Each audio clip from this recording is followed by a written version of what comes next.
Je relisais hier les analyses du Content Marketing Institute.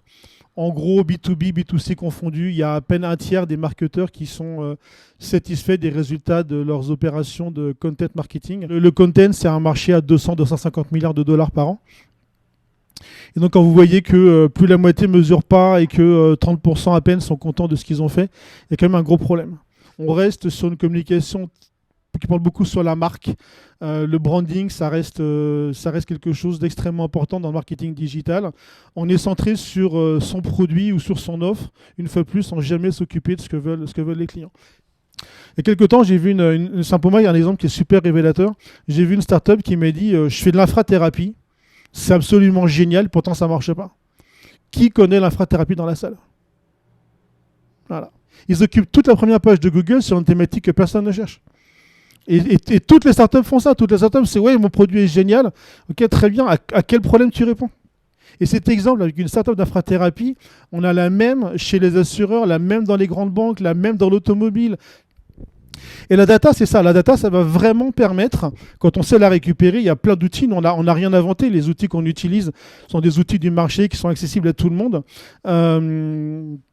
C'est pas nos outils à nous, mais quand on fait l'effort de vraiment avoir une orientation centrée sur ses clients, sur les besoins de ses clients, sur les problèmes auxquels on va répondre, la data est extrêmement intéressante.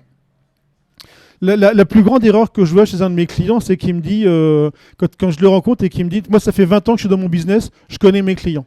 Il y a une étude super intéressante de Google publiée sur leur blog Think with Google. Il y a un chiffre que j'ai retenu. 45% des gens qui vont sur Internet acheter des produits pour bébés n'ont pas d'enfants chez eux. 45%. Si j'ai mon approche classique, je vends des produits pour bébés, j'ai ciblé les jeunes parents. J'ai mon approche personnage, j'ai ciblé les jeunes parents. Super, je passe à côté de la moitié de mon marché. La data, elle n'est pas liée à une personne. La data, c'est ce que Google dit, c'est une data d'intention que nous, on va récupérer. Ce n'est pas forcément lié à une personne. Et du coup, on va avoir du mal à séparer B2B, B2C. Pourquoi? Parce qu'il y a un constat très simple qu'on a fait, quel que soit le secteur, c'est que le pro, quand il va en ligne, ne se voit pas comme un pro.